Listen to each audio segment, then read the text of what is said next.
Hello viewers, இன்னைக்கு நம்ம பார்க்க போறது ஒன் பீஸ் எபிசோட் 529 பார்ட் 2.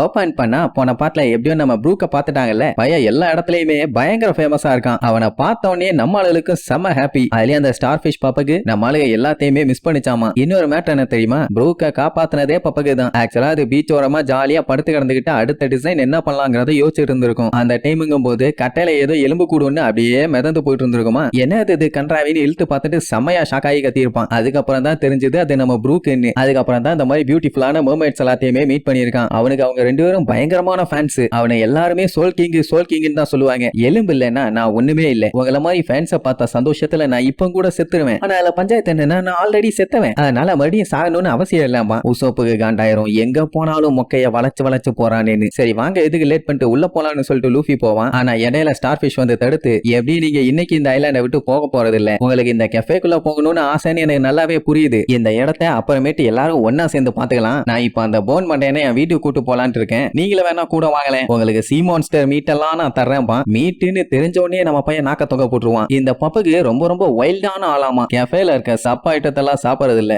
எல்லாமே வயலண்டான சீ மான்ஸ்டர்ஸ் மட்டும்தான் அப்படின்னு பயங்கரமா பில்டப் பண்ணிட்டு இருக்கும் போது நம்ம கேமி இந்த பப்புக்கு இன்னைக்கான கிளாம்னு சொல்லி கொடுப்பாளா. ஐ கிளாமு நீ தான் சூப்பர் கேமின்னு சொல்லி எச்ச ஒலிக்கிட்டு வந்து நிப்பான். உடனே உசோப்பு பொட்டனிலே ஒரு போடு. இவ்வளவு நேரம் சீ மான்ஸ்டர் அப்படி இப்படின்னு சொல்லி பில்டப் பண்ணிட்டு வெறும் கிளாமுக்கே வாயில வாட்டர் ஃபால்ஸ் ஊத்துனானா அதான் அந்த அடி. இங்க பாவம் நம்ம சஞ்சியோட நிலைமை தான் ரொம்ப மோசம். கண்ண மூடி மெர்மேட பத்தி நினைச்சான்னா குறுக்கால இவனே வந்து நின்னு நல்லா இருக்கியா கண்ணா, ஷாப்டியா, நோக்கி ஏதாச்சும் ஹெல்ப் வேணுமான்னு வந்து நிப்பானுங்க. அவன் அழகான மெர்மேட பார்த்து சந்தோஷப்படும் போது திடீர்னு இந்த மூஞ்சி வந்தவனே தாங்க முடியாம கதறுன்னு கதறுவான். சாப்பரோட பிளானே அதான். இவனை இப்படியே இந்த மாதிரியே வச்சுக்கிட்டாதான் எந்த ஒரு பஞ்சாயத்தும் இருக்காது. இல்லைன்னா மூக்குல இருந்து மறுபடியும் பிளட் பிச்சுக்கும். இங்க இவங்க எல்லாம் என்ன பண்ணுவாங்க, நம்ம ஸ்டார் ஃபிஷோட வீட்டுக்கு போகணும்னு சொல்லிட்டு டாக்ஸி மீனை கூப்பிட்டா அதுல ஏறுவாங்களா. அப்போ ஒருத்த போட்டோ போட்டு டேஞ்சர்னு போட்டிருக்கும். இவன் தான் வேண்டர் டெக்கன். இவனை தானே நம்மளுக்கு வரும்போது இந்த கோஸ்ட் ஷிப்ல பார்த்தாங்க. இவன் ஒன்னும் சாதாரண ஆள் இல்ல. மொத்த நேஷனுமே இவனை தான் தேடிட்டு இருக்காங்க பல வருஷமா. இவன் ஒரு பயங்கரமான பைரட், அண்டர் சி பேண்டிட் வேற. இந்த எருமையை பத்தி எல்லாம் நான் உங்களுக்கு அப்புறம் சொல்றேன், முதல்ல வண்டியில இறங்குன்னு சொல்லி டாக்ஸில ஏறி எல்லாம் சல்லுன்னு போவாங்க. அப்படி போகும்போது பப்பக்கு அந்த வேண்டரை பத்தி சொல்லுவான். அவனுக்கு மெர்மைட் பிரின்சஸ் ரொம்பவும் பிடிக்கும். அதனால அவங்கள கல்யாணம் பண்ணிக்க சொல்லி மிரட்டி வாரத்துக்கு ஒரு லெட்டர் அனுப்பிக்கிட்டே இருப்பான். அப்படின்னு இங்க இவன் கதை சொல்லிட்டு இருப்பான். ஆனா அதையெல்லாம் கண்டுக்காம அவங்க உட்கார்ந்து இருக்க சீட்டு ரொம்பவும் சாஃப்டா சூப்பரா இருந்தோன்னு அது மேல ஏறி உட்கார்ந்து விளையாண்டுட்டு இருப்பானுங்க.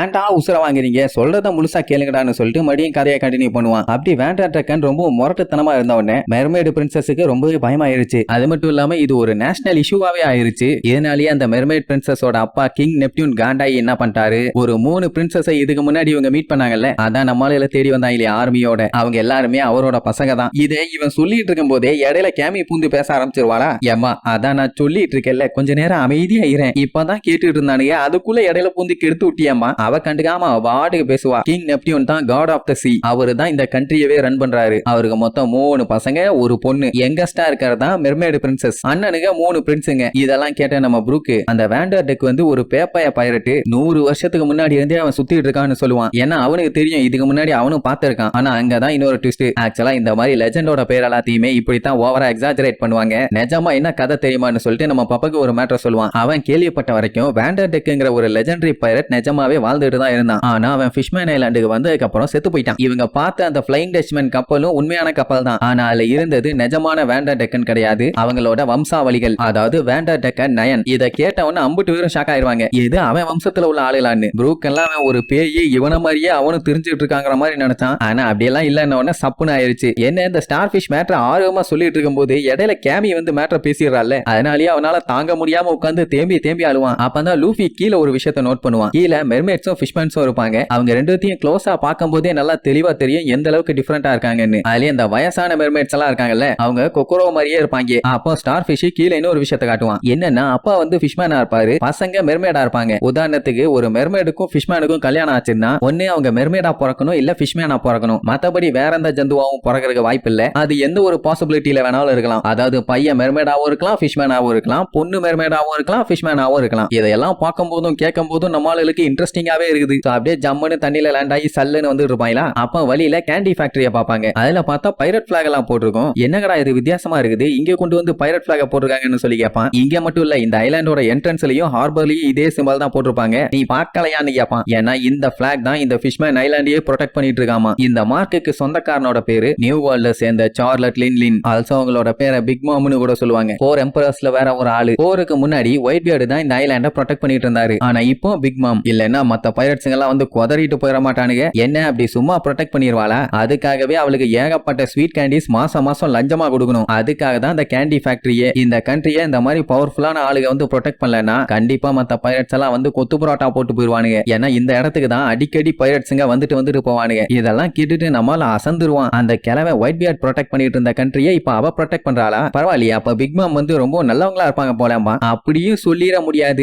ஏன்னா ஒயிட் பியர்டு இவங்க கிட்ட எதையுமே டிமாண்ட் பண்ணதில்லை. ஆனா அவ அப்படி கிடையாது. அவளோட பார்வையில எல்லாமே பிசினஸ் தான். லூஃபி உடனே பிக் மாமா ஷாங்க்ஸ் மாதிரியே அவளும் 4 எம்பரர்ஸ்ல ஒரு ஆளா? கண்டிப்பா நான் ஒரு நாள் அவளை மீட் பண்ணுவேன். சோ இப்படி பேசிக்கிட்டே ஒரு வழியா ஃபிஷ்வேர்லி ஹில்ஸுக்கு வந்து சேர்ந்துருவாங்க. அங்க பயங்கர ஹைட்டா பெருசா ஒரு வீடு தெரியுதா? அதுதான் பப்பகோவோட ஹவுஸ்னு சொன்ன உடனே நம்மளுக்கு அத்தனை பேருமே வாயை பொளந்துருவாங்க. பின்ன இந்த ஸ்டார் ஃபிஷ்ஷுக்கு இப்படி ஒரு வீடான்னு அப்படி அங்க கட் பண்ணி ஷயர்லிய காட்டுறாங்க. அவ தலையில கைய வச்சு புலம்பிட்டு இருப்பா. ஐயோ ஐயோ நான் ஏதாச்சும் பண்ணணுமேன்னு. கூட்டம் கூடிடுவாங்க. என்னாச்சு மேடம், ஏதாச்சும் பஞ்சாயத்தான்னு. ஏன்னா இவளை இவ்வளவு அப்செட்டா யாருமே பார்த்தது இல்ல. அவ என்னடா ஏதாச்சும் நடக்கிறதுக்குள்ள சீக்கிரமா நான் ஏதாச்சும் பண்ணி ஆகணும்பா. அப்பவே தெரிஞ்சு போச்சு பெரிய பஞ்சாயத்து ஒண்ணு நடக்க போகுதுன்னு. அதுக்கப்புறம் தான் சொல்லுவா, ஸ்டார் ஹேட்னு ஒரு பைரட் பாய் இங்க வந்திருக்கானே, அவன் இந்த கண்ட்ரியை விட்டு அடிச்சு துரத்துங்க, இல்லன்னா நமக்கு தான் ஆபத்துன்னு கத்துவா. என்னன்னா அவ ஃபியூச்சர்ல எதையோ பார்த்துட்டா. ஆக்சுவலா இதை யூஸ் பண்ணுன்னு அவ யோசிக்கவே இல்லை. ஆனா அவனை பார்த்தோன்னே சரி ஓகே ஏதாச்சும் ட்ரை பண்ணி பாப்போன்னு ட்ரை பண்ணி பார்த்ததுக்கே இந்த நிலைமை. என்னாச்சு என்னத்தை பார்த்தீங்கன்னு சுத்தி இருக்க கூட்டம் எல்லாம் திரும்பி கேட்பாங்க. அவ இந்த மாதிரி எல்லாம் நடக்காதுன்னு எனக்கு ஒரு நம்பிக்கை இருக்குது அப்படின்ட்டு அவளுக்கு வர விஷனை காட்டுறாங்க. நெருப்புக்கு நடுவுல நம்ம லூஃபி அப்படியே பயங்கரமா நின்னுட்டு இருக்க மாதிரி வரும். அதை பார்த்துட்டு அவன் என்ன சொல்லிடுவானா, அவனாலதான் இந்த ஃபிஷ்மேன் ஐலாண்டே அழிய போகுது, அவனை விடாதீங்க விரட்டுங்கன்னு சொல்லி அவ தொண்டகிலிய கத்துறதோட இந்த எபிசோடுக்கு எண்டு கார்டு போட்டு முடிக்கிறாங்க.